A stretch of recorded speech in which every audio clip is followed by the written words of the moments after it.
Okay, so what I'll do is I want to wrap up today um, uh, the first two modules on Revelation, uh, in our class on Revelation. And what I want to do now is to cover a bit more ground about Revelation. And then next tomorrow will our Zoom class, and tomorrow I will begin with module 3, which has to do still with Revelation, but Revelation as occurrence. Okay, I will explain that beginning tomorrow. So let's look at divine revelation.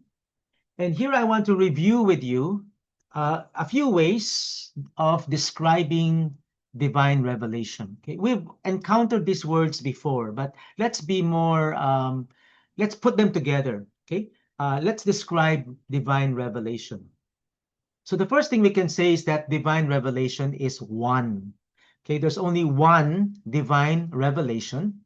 And if I were to ask why is there only one divine revelation?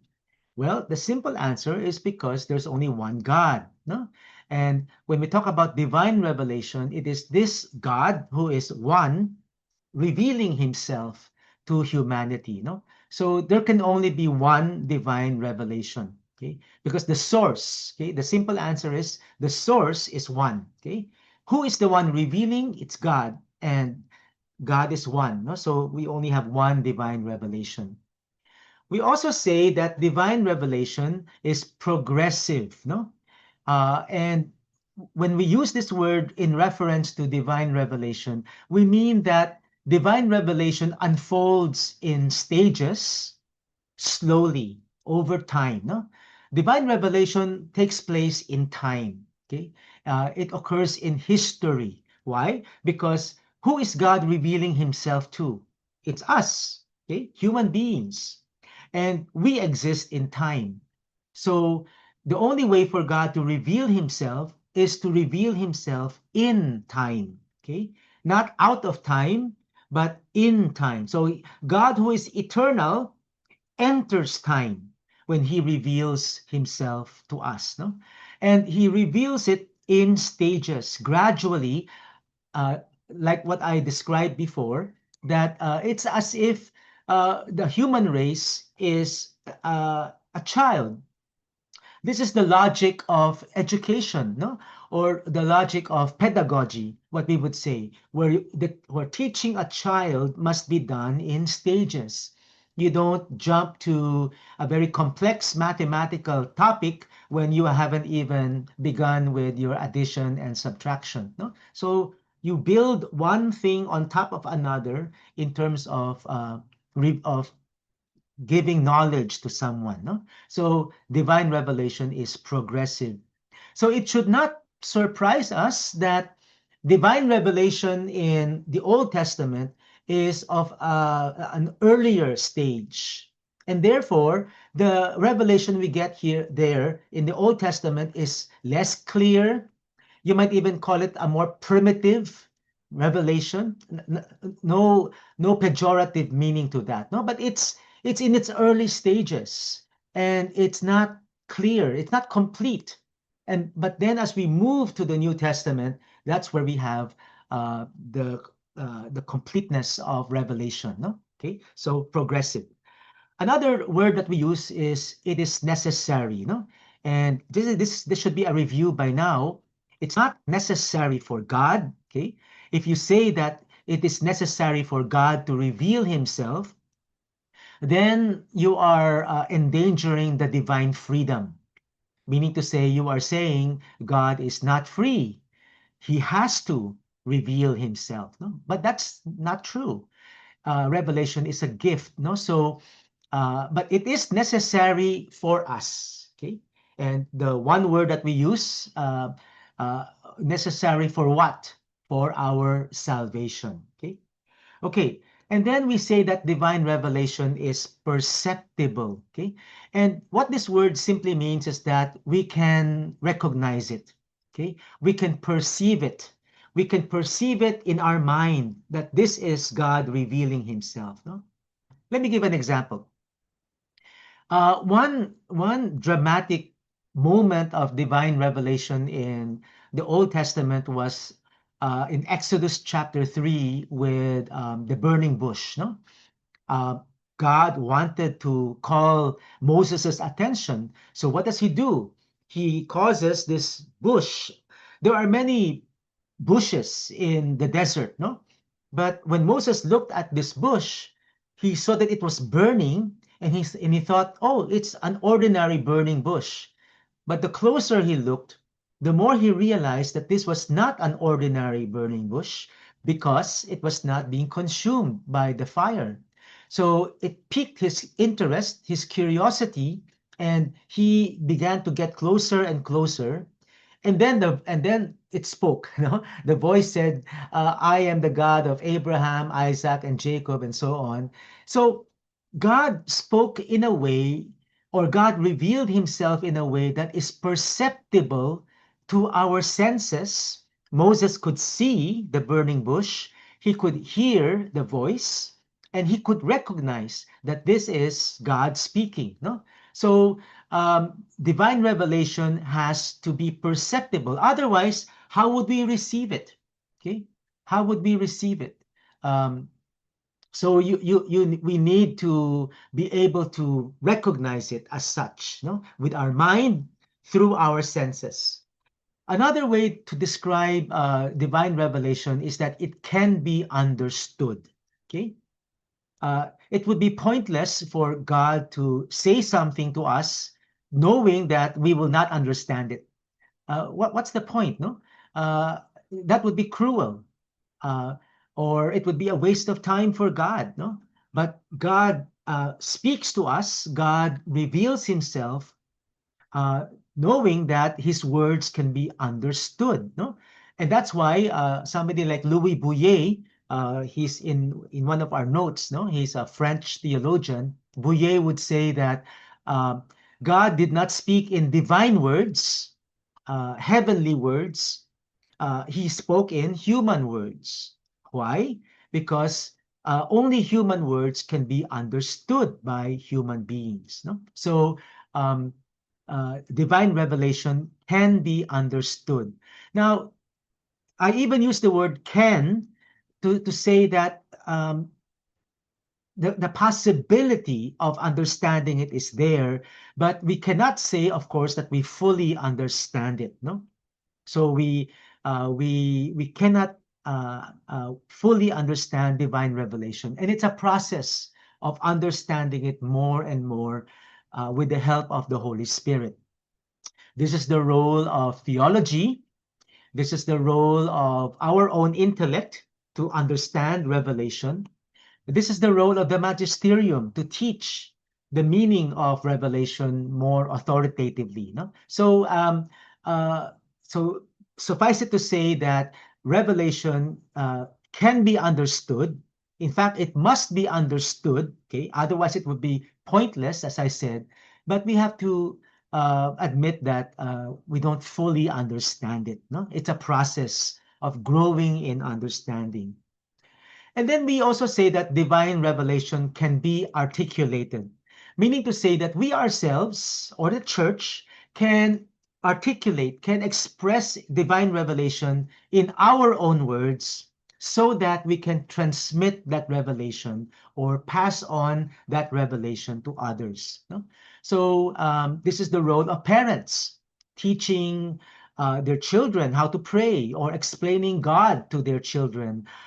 This is the role of theology professors like myself or you as catechists or people who are helping others to understand our faith. No, you articulate divine revelation. So it means that divine revelation, even though it is knowledge of God, no, it is divine things. It's knowledge of divine things, and yet it is brought down to the level of human beings so that we ourselves can articulate it and explain it to other people. And then it is found in scripture and tradition. No? So I've been saying this, that this is like a preview of next semester, where many of you will take up scripture and tradition. What we call, these are the channels of revelation. They channel, they transmit, they bring revelation to us, no, to generation and generation of believers. And there are only two of them, two channels of transmitting revelation. No? But let me speak about magisterium. Please don't make the mistake of saying that the magisterium is a third way or a third channel. No, okay? So the magisterium does not is not a channel of revelation. It is a teacher of revelation. What I was saying earlier, that revelation must be understood more and more, no? And the magisterium is the one that teaches us the meaning of revelation in an authoritative way, no? So the bishops, okay, magisterium refers to the bishops, and they teach revelation to us, okay? Any questions before I proceed? Are all of these words understandable? Would anybody want to ask any question? Okay, we're good. All right, let's look at something that I also lectured on last week, no? And I was reading from Dei Verbum number 2. The divine plan of revelation is realized by deeds and words having an inner unity. No? So this is something that we can also say about revelation. It is realized, it becomes real, or it is actualized. Another word for realized is it is actualized. It happens, it takes place by both deeds and words, and deeds and words have an inner unity. Okay, now I'm going to do something with you right now, and you have to use the chat. Okay, so everybody be ready with chat. Okay, you answer it yourself. Okay, fill in the blanks. Okay, deeds blank words. Okay, what words would you use to fill in the middle part? No, what do what do deeds do in relation to words? They confirm the words. Very good. Okay, deeds. Wait. Somebody said proclaim, and another person said explain. No, I would not use those words. Okay, I'll explain later on. But confirm, yes. What else? Manifest. Very good. Manifest. No. What else? What other words? Yeah. Reflect, maybe, okay. Embody, puede, okay. Embody, puede. Latrino, they prove the words, puede, okay. Manifest, they prove, they reinforce, puede, okay. Manifest, confirm, uh, uh, exemplify, I will accept, no, exemplify. Okay. Confirm, yes. Manifest, yes. Affirm, okay. Prove, okay. Okay, good. So the point here is that the deeds, they show in a visible way. No, they show in a visible way the truth of the words. So they manifest, they show forth, they clarify, they confirm, they prove, etc. It is more the second one, no, the words, what do they do for the deeds? This is where many of you answered. They clarify the deeds, they explain the deeds, they proclaim the deeds. No, words have to do with speaking out. Okay, they speak out. So what the words do is they make clear what the deeds mean. They proclaim what the deeds mean. They explain, they express, no? So all of these words are much more appropriate for the second sentence, no? That the words, they express, they proclaim, they clarify, and so on, no? The deeds. This is how Dei Verbum would put it, okay? The paragraph continues. The deeds wrought by God in the history of salvation manifest and confirm the teaching, the words, and the realities, no, signified by the words, while the words proclaim the deeds and clarify the mystery contained in them. Okay, so what we just did was to have an exercise in using the right words to show the relationship between words and deeds, no? But the point though, the more important point is that we always need them together, okay? Deeds and words always have to go together. You know, you see that, for example, in the Exodus event. Now, just to give an example from the Old Testament, the Exodus event, we know that, well, the event is not just one incident, but the whole liberation of Israel, no, from Egypt. It begins with the saving of Moses, no, as a baby, and then, but many years later, he was commissioned by God. God spoke to him in the burning bush, sent him to Pharaoh. Moses confronts Pharaoh and delivers God's message, the 10 plagues, no? Finally, the departure from Egypt, going through the Red Sea, etc. No? That whole event, we call it the Exodus event. Did God reveal himself in the Exodus event? The answer is yes. Well, how did God reveal himself in the Exodus event? Did he use words? The answer is yes, obviously, no? He spoke directly to Moses, and also Moses delivered those words to the people. So words were used in the revelation of God and his purposes. But was it just words? Did God simply promise, promise, promise, but nothing happened? No.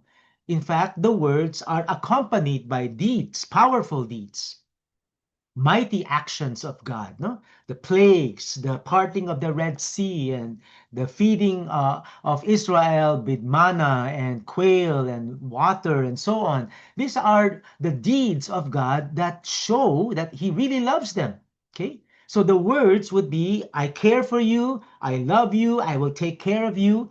But it's not just words, it's the actions that confirm the words, that show the truth of the words. No? So both words and deeds are happening. Okay, good. So we'll end with this uh, thesis statement. No, I brought you through this thesis statement last time. Okay, Judeo-Christian revelation as it comes to human beings in this life, meaning before the second coming, okay? So we are in the second way of knowing God, okay? Before the second coming, we are in this time of revelation. It consists in the free and gracious action by which God addresses his elect people. This revelation, given inchoately to Israel through the prophets of the Old Testament, is perfected and made universal through Christ and the apostles. And this revelation is communicated by a combination of words and deeds. Okay. Now, I realized that there's one word here that I did not explain last time, no? Or at least if you look at this slide, there's one word here which I think deserves an explanation, and it's the word inchoately, no? Inchoately. It's a fancy word. We don't usually use it in our ordinary, conversation, but it means something very simple. It means just beginning. Okay? Just beginning. In Tagalog, kasisimula lang. Okay? Or nagsisimula lamang. So it was just beginning in its infancy, in its early stages. Okay? revelation was given in its early stages to Israel through the prophets. No, it was given um, uh, just beginning. It was just beginning to be given in the Old Testament, and it is perfected and made universal through Christ and the apostles. Okay, so you learned a new word today, inchoately. Any question about this particular thesis statement?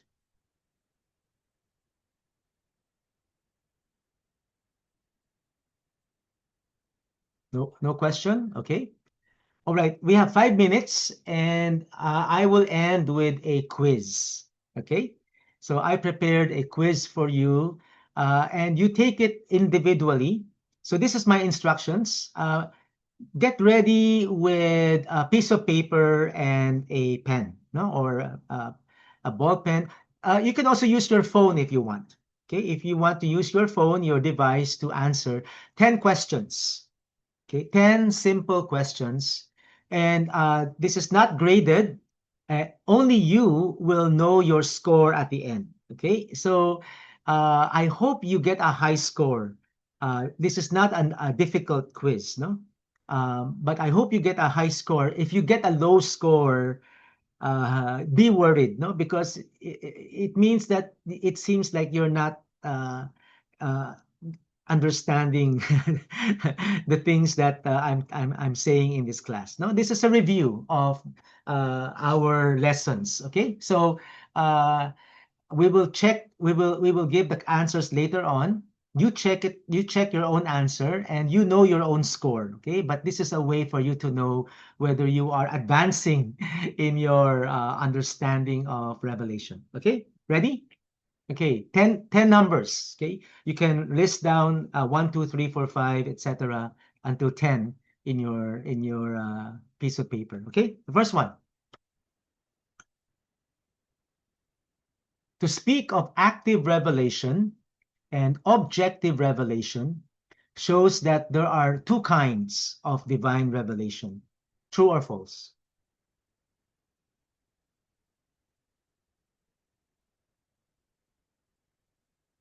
Okay, next.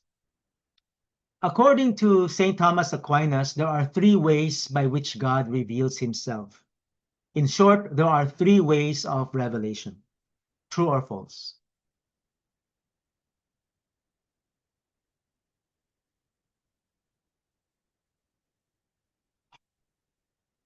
Okay, number three. In the second way of knowing God, everything that we need to know about God has now been revealed to us. True or false?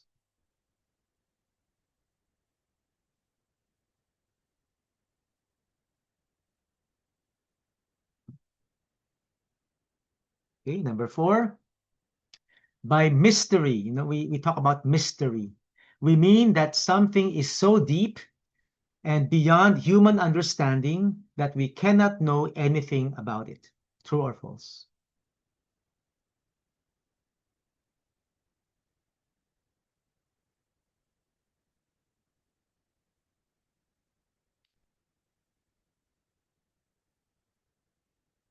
Okay, next. Okay, this one is not true or false. It's choose the best answer. Okay. Which among the following is the best way to describe or to speak of divine revelation?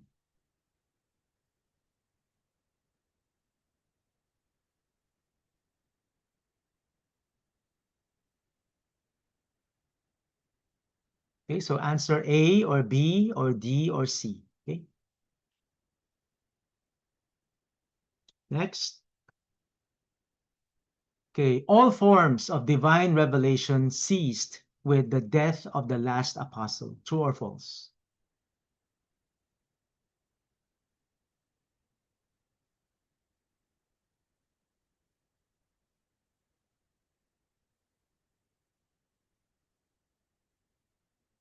All right, next. Okay, in these last days, God has spoken to us by his Son. Okay, from Hebrews.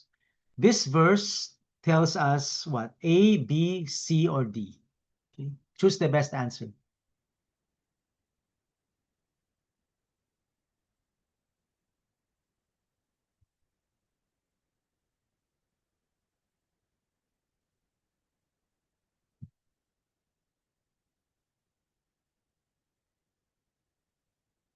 Okay, number 8, the only Son who is in the bosom of the Father, he has made him known, from John chapter 1, verse 18. So the phrase made him known is what, literally? What is the literal Greek word behind made him known? A, B, C, or D?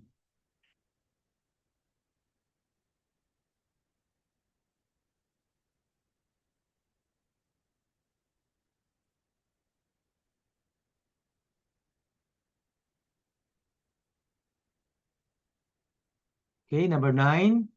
Okay, you need to write 2 words. Okay, 2 words. In the Old Testament, God revealed himself through blank, and in the New Testament through the blank. Okay, 2 words.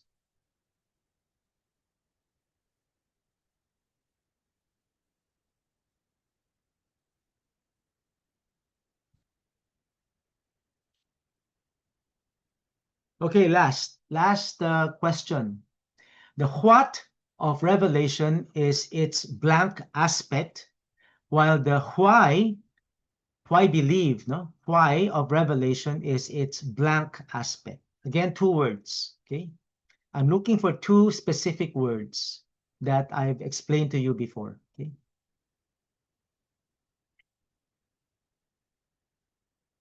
So the first one is the what of Revelation, and the second is the why of Revelation. Okay, good. Are we ready for the answers? Okay, so once again, I won't even ask for your score. Just check your own answer and you know your score, no? Okay. All right, so this one, are there 2 kinds of divine revelation? The answer is no, false. Only one revelation, okay? But active revelation is to look at revelation from the point of view of action, and objective revelation is to look at revelation from the point of view of its contents, no? Its contents. All right. Number 2, are there 3 ways of revelation? The answer is no, so it's false, no? It's false. Okay. Number 3, does revelation mean that we now know everything about God and now yeah.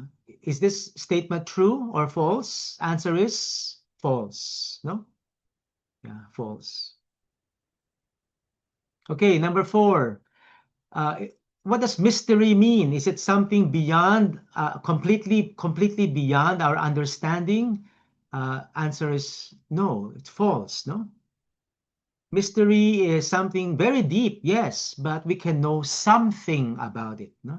Because of God's goodness to reveal it to us. No? Okay, number 5, which is the best answer? The best answer is letter D. Okay, all of the above. Okay, number 6, did all forms of revelation cease with the death of the last apostle? Um, the answer, I made a mistake. It's not true. Okay, the answer is false. No, false. So sorry.